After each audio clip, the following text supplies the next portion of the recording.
नमस्कार, मैं हूं आपके साथ शुभांगी सिंह मिश्रा और आज का टॉपिक है कि मध्य प्रदेश में कैसे कांग्रेस की मुश्किलें धीरे धीरे बढ़ रही हैं। दरअसल चुनाव से पहले कांग्रेस से भाजपा में नेताओं का आने का सिलसिला जारी है।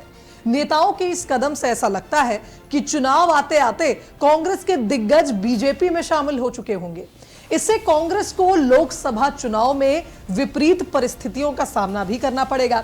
दरअसल आप ये समझिए कि अगर सारे दिग्गज नेता धीरे धीरे बीजेपी में चले जाएंगे तो कांग्रेस के पास बचेगा क्या।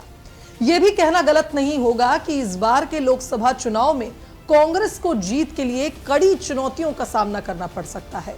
एक और आपने सुना ही होगा कि मध्य प्रदेश में कमलनाथ, जो कि एक बड़ा चेहरा है, बीजेपी में आने की बात उनकी चल रही थी, कांग्रेस का वो बड़ा चेहरा है। और दूसरी ओर आप देखिए कि मध्य प्रदेश में कांग्रेस छोड़ने का सिलसिला थमने का नाम नहीं ले रहा। कमलनाथ ने कांग्रेस को नहीं छोड़ा, कमलनाथ और उनके बेटे नकुलनाथ अब भी कांग्रेस में है, लेकिन लोकसभा चुनाव 2024 से पहले दल बदल का सिलसिला लगातार जारी है। इसी कड़ी में एक बार फिर कांग्रेस को बड़ा झटका लगने वाला है।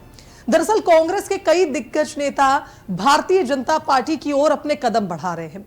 बहुत से ऐसे नेता थे जो ऑलरेडी बीजेपी में आ चुके हैं और बहुत से ऐसे नेता हैं जिन्होंने मन बना लिया है कि लोकसभा चुनाव से पहले वो बीजेपी में शामिल हो जाएंगे। इनमें विशेष रूप से पूर्व मंत्री और खातेगांव से कांग्रेस प्रत्याशी रहे दीपक जोशी एक बार फिर भाजपा में घर वापसी करने जा रहे हैं। इससे पहले आप जानते हैं दीपक जोशी बीजेपी में रहकर कांग्रेस में गए थे और अब एक बार फिर कांग्रेस से बीजेपी में आ रहे हैं। बता दें कि विधानसभा चुनाव 2023 से पहले उन्होंने भाजपा छोड़ दी थी। कांग्रेस में गए दीपक जोशी अब एक बार फिर भाजपा में आना चाहते हैं। अब सवाल ये उठता है कि आखिर दीपक जोशी कांग्रेस में क्या नाखुश थे। दीपक जोशी भाजपा के सीनियर नेता और पूर्व मुख्यमंत्री कैलाश जोशी के बेटे थे। जब उन्होंने बीजेपी छोड़ी थी तब भी लोग हैरान रह गए थे कि आखिर क्या हो गया। वहीं दूसरी ओर हम देखें तो सागर जिले की खुरई विधानसभा से विधायक रहे अरुणोदय चौबे भी भारतीय जनता पार्टी की सदस्यता ग्रहण कर सकते हैं। उनका नाम भी सामने आ रहा है, जो जल्द ही कांग्रेस का दामन छोड़कर बीजेपी की ओर अपने कदम बढ़ा सकते हैं। बता दें कि चौबे ने 2 साल पहले कांग्रेस को अलविदा कह दिया था, लेकिन विधानसभा चुनाव के पहले कमलनाथ ने उन्हें एक बार फिर बहला फुसला के बुला लिया था और कांग्रेस की सदस्यता दिलवा दी थी। लेकिन अब खबरें हैं कि चौबे को कमलनाथ गुट का नेता माना तो जाता था, लेकिन जब से कमलनाथ को लेकर ये खबरें आपने बीच में सुनी होंगी, जब खबरें ये थी कि वो बीजेपी में जा सकते हैं, तब से ही अरुणोदय चौबे को पूरे समय उनके साथ देखा जा रहा था। अब कमलनाथ चूंकि अभी तो बीजेपी में आए नहीं है, वो तो कांग्रेस में ही रहेंगे और ये भी कह दिया कि वो तो छिंदवाड़ा भी छोड़ के नहीं जाएंगे।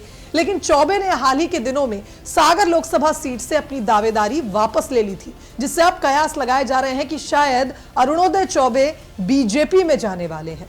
इधर अगर हम बात करें पन्ना की, तो इधर शिवदयाल बागड़ी पन्ना जिले की गुनौर विधानसभा सीट के विधायक रहे हैं। ऐसा माना जा रहा है कि वे भी अब कांग्रेस को अलविदा कहकर बीजेपी में शामिल हो सकते हैं। तो अब तक देखिए, एक मंत्री दीपक जोशी और 2 विधायक, लगभग ये तय माना जा रहा है कि ये बीजेपी में शामिल हो सकते हैं। अगर हम बात करें पन्ना विधायक की, तो ये 2018 में विधायक बने थे, लेकिन कांग्रेस ने 2023 के विधानसभा चुनाव में इनकी बजाय जीवन लाल सिद्धार्थ को टिकट दे दिया था।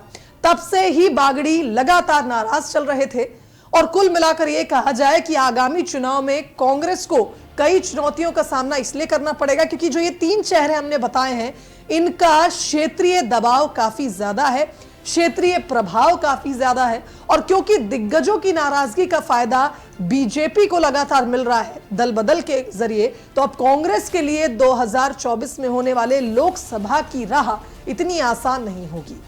ऐसे ही तमाम अपडेट्स के लिए आप बने रहिए लीडिंग भारत के साथ।